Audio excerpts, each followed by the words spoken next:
आज के इस वीडियो में बिहार विद्यालय परीक्षा समिति द्वारा तैयार किए गए सेकेंडरी सेंटअप एग्जामिनेशन 2024 के कक्षा 10 के गणित का प्रश्न सॉल्व करने जा रहा हूं। ये सभी प्रश्न लघु उत्तरीय प्रश्न है। प्रश्न संख्या 1। आंसर: द्विघात बहुपद 4x² - x के शून्यांकों का योग एवं गुणनफल ज्ञात करें। Find the sum and product of the zeros of the quadratic polynomial x 4x² - x - 4। सबसे पहले हम लोग क्वाड्रेटिक पोलिनोमियल को लिखें 4x² - x - 4। इसको हम जा रहे हैं इसके स्टैंडर्ड फॉर्म से कंपेयर करने, यानी ax² प्लस bx+c। ये द्विघात बहुपद का मानक रूप है। हम लोग देख सकते हैं इस प्रकार a का वैल्यू 4 हुआ, b का वैल्यू -1 है और c का वैल्यू भी -4 है।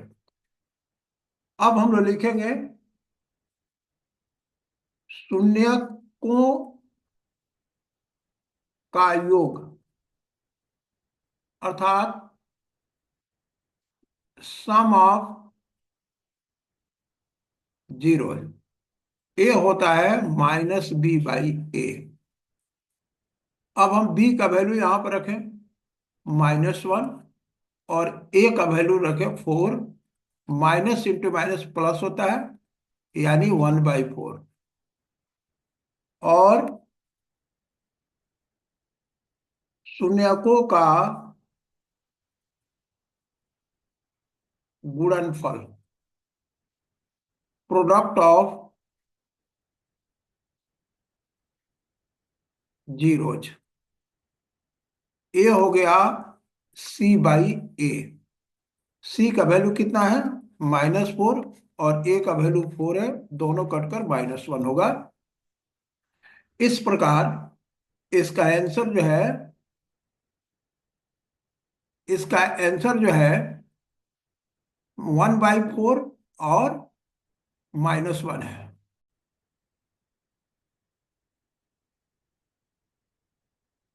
दूसरा नंबर क्वेश्चन है द्विघात बहुपद x² - 3 के शून्य ज्ञात करना।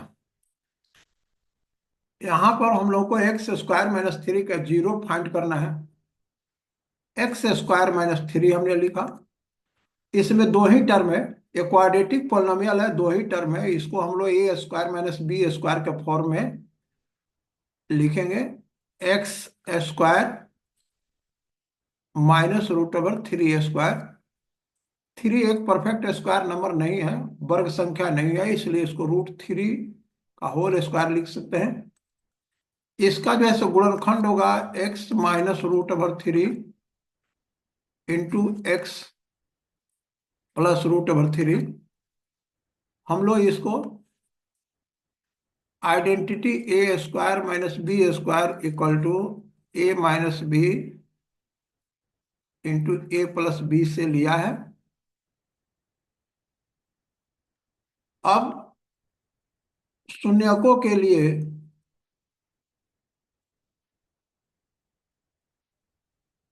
यहां पर फॉर जीरो जो है सब लिखेंगे, for zero x -√3 equal to 0, इसलिए x equal to √3 and x +√3 equal to 0, इसलिए x इज इक्वल टू -√3। इसका आंसर हुआ √3 और -√3।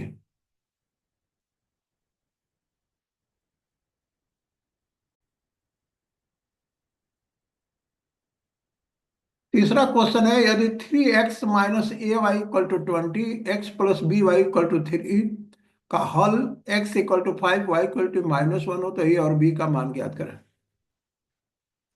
यहां पर सबसे पहले हम लिखते हैं 3x - ay इक्वल टू 20। हम यहाँ पर x के जगह पर जो है सो 5 रखेंगे, 3 इंटू 5, और y के जगह पर हम लोग लिखेंगे -1 equal to 20।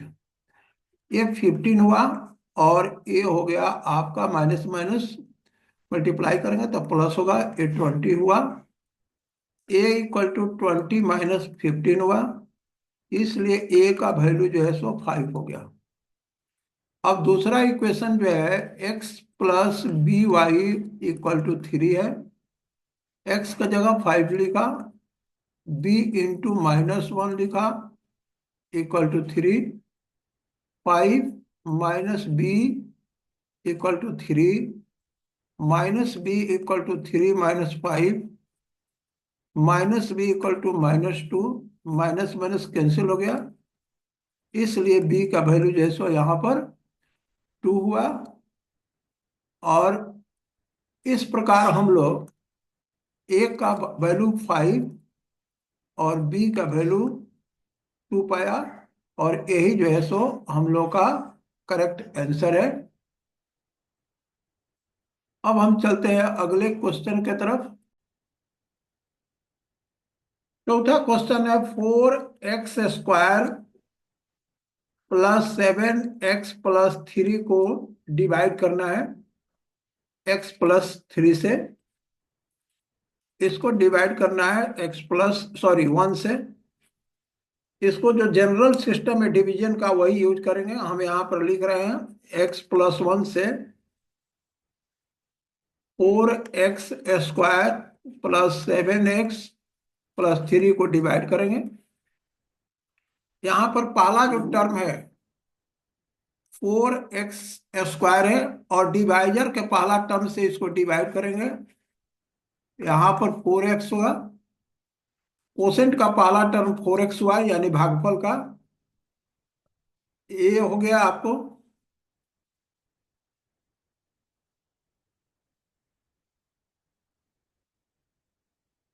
4x into x equal to 4x², और 4x into 1 is equal to 4x हुआ। इसका साइन चेंज कर देंगे, नीचे वाला का एक कैंसिल हो गया। +7x एंड -4x दोनों लाइक टर्म्स है।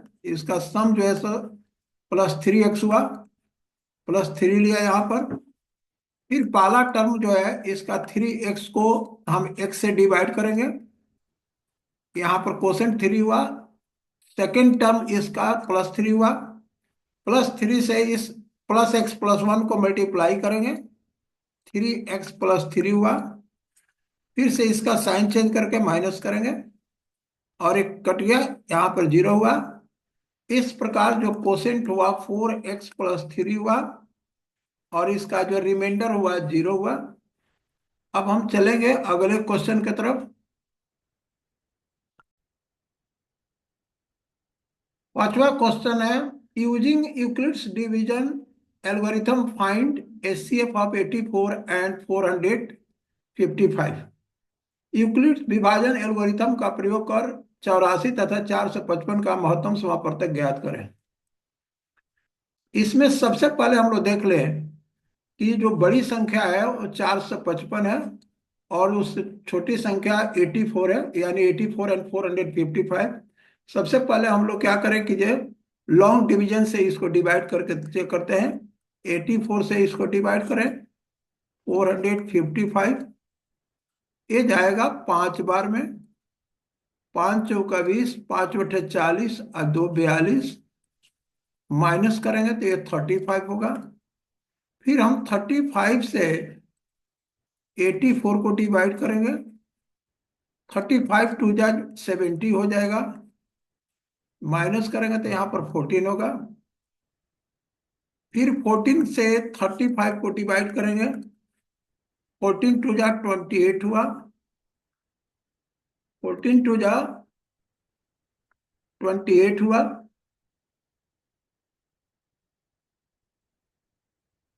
इसको माइनस करेंगे तो 7 होगा, और यहाँ पर 7 से 14 को डिवाइड करेंगे तो 7 टू जा 14, और यहाँ पर 0 हो गया, यानी डिवीजन स्टॉप हो गया। अब लिखेंगे यूक्लिड विभाजन एल्गोरिथम से यहां पर हम लिखेंगे 455 equal to divisor into quotient plus remainder, यानी भाजक इंटू भागफल 5 और प्लस शेष को हम लोग यहाँ पर ऐड करेंगे 35। यहाँ पर दूसरा जो है सो स्टेप है 84, यानी 35 × 2 प्लस 14 हुआ। फिर 35 इक्वल टू 14 × 2 प्लस 7 हुआ। और फाइनली 14 इक्वल टू 7 × 2 प्लस 0 हुआ। अंतिम जो है सो डिवाइजर 7 है, इसलिए एचसीएफ जो हुआ 84 और 455 का वो 7 हुआ।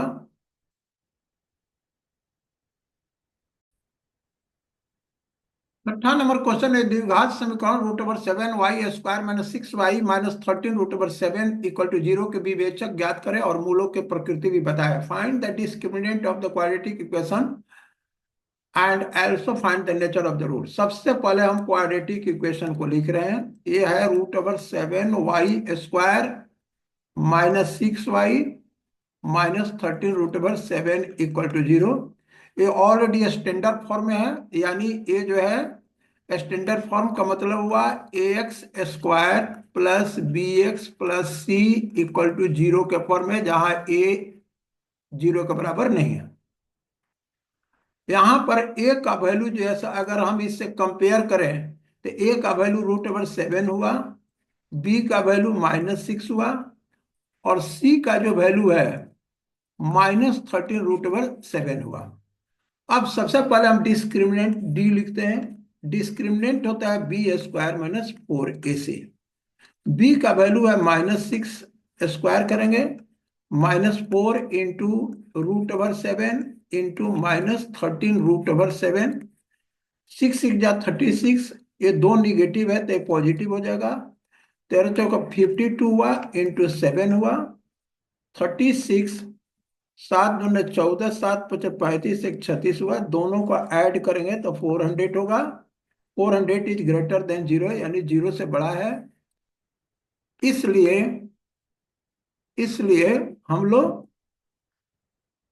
मूलों की प्रकृति जो होगी, मूलों की प्रकृति यानी द नेचर ऑफ रूट्स जो होगा वास्तविक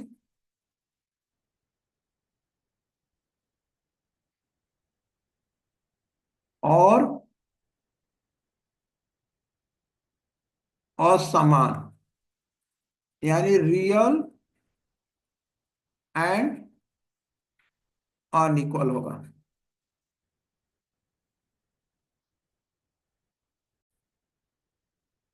दो नंबर क्वेश्चन एपी से है, अर्थमेटिक प्रोग्रेशन है। समांतर श्रेणी 63, 65, 67 और 3, 10, 17 के nवां पद समान होते हैं, इनका मान ज्ञात करें। The nth term of an AP 63, 65, 67 dot dot dot 3, 10, 17 are equal, then find the value of n। सबसे पहले हम पहला जो एपी है उसका nth टर्म लिखते हैं। nth term of the first AP, यानी पहला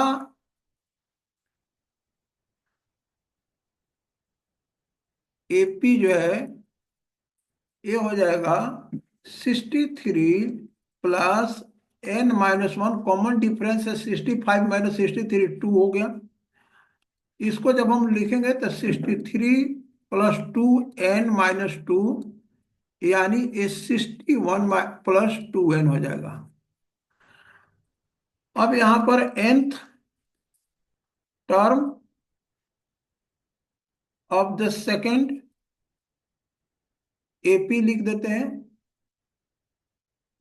दूसरा जो समांतर श्रेणी है, ये हो जाएगा, इसका फर्स्ट टर्म है 3n-1, कॉमन डिफरेंस है 10 - 3 = 7। ये 3 + 7 n - 7, ये हो गया 7n - 4। ये दोनों इक्वल है। प्रश्नानुसार हम लोग लिखेंगे 7n - 4 = 61 + 2n। यहाँ पर 7 में n - 2n हो जाएगा 5n हो जाएगा, और 61 + 4 65 होगा। n का वैल्यू जो है सो 13 होगा। इस प्रकार इसका आंसर जो है सो 13 होगा। 8वां क्वेश्चन है 25 28 31 plus 25 + 28 + 31 plus dot dot dot 100 का योगफल ज्ञात करें। Find the sum of 25 + 28 + 31 plus 100। Solution, यहां पर जो है ए 25 है, डी कॉमन डिफरेंस 28 - 25 = 3 है। एन जैसा हम लोग का एन फाइंड करना है 100 है। अब a + n-1 × d = an होता है। यहाँ पर 25 + n-1 × d का मतलब 3, और ये 100 है। n-1 × 3, 100 में से 25 माइनस होगा तो ये 75 हो जाएगा। n-1 75/3 हो जाएगा। n-1 = 25 हुआ, इसलिए n का वैल्यू 26 हो गया। अब हम लोग को सम फाइंड करना है। सिंस एसएन जो होता है, दो फार्मूला होता है, जिसमें दूसरे फार्मूला को हम लोग यूज कर सकते हैं n/2 × a + an हम लोग यूज कर सकते हैं। n का वैल्यू है 26, अब बाई 2 हो जाएगा। a का वैल्यू 25 है, प्लस यहाँ पर 100 है। ये 13 × 125 हुआ। 125 को 13 से मल्टीप्लाई करेंगे। यहाँ पर 5 या 15 यानी 375 हुआ, और 125 हुआ, ऐड करेंगे तो यहाँ पर 1625 हुआ। इसका आंसर 1625 हुआ। क्वेश्चन में एक ट्रायंगल एबीसी है, जिसमें डी पैरेलल टू बीसी है। एडी का वैल्यू 1 है, सेंटीमीटर है। डीबी का वैल्यू जो है सो 3 सेंटीमीटर है। ए जो है सो 1 सेंटीमीटर है। ईसी को एक्स माना है, हम लोग को एसी फाइंड करना है। इसमें हम लोग लिखेंगे थेल्स थ्योरम से।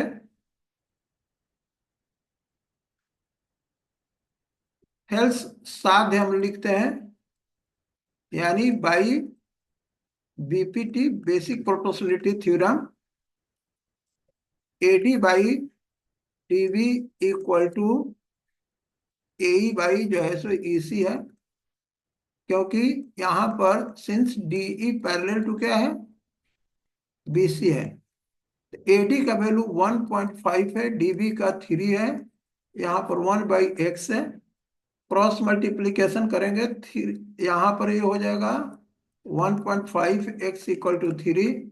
देयरफॉर x = 3/1.5, ये कट जाएगा, यहाँ पर 2 होगा, अर्थात x का वैल्यू जो है सो 2 हुआ। देयरफॉर AC जो है, AC = AE + EC, AE + EC हुआ, तो ये 1 + 2 = 3 सेंटीमीटर हो गया। अब हम अगले क्वेश्चन की तरफ बढ़ते हैं। इस वीडियो का अंतिम क्वेश्चन है, इन ट्रायंगल एबीसी में एडी परपेंडिकुलर टू बीसी सिद्ध करें कि AB² + CD² = BD² + AC² in triangle ABC. If AD perpendicular to BC, prove that AB² + CD² = BD² + AC²। सबसे पहले आइए एक ट्रायंगल बनाए। ABC एक ट्रायंगल है, जिसमें AD परपेंडिकुलर है, यहाँ पर 90 डिग्री हो गया। यहाँ पर दो राइट एंगल ट्रायंगल होता है। सबसे पहले हम लोग लिखेंगे ट्रायंगल ABD में, ABD में angle ADB equal to 90 degree है। इसलिए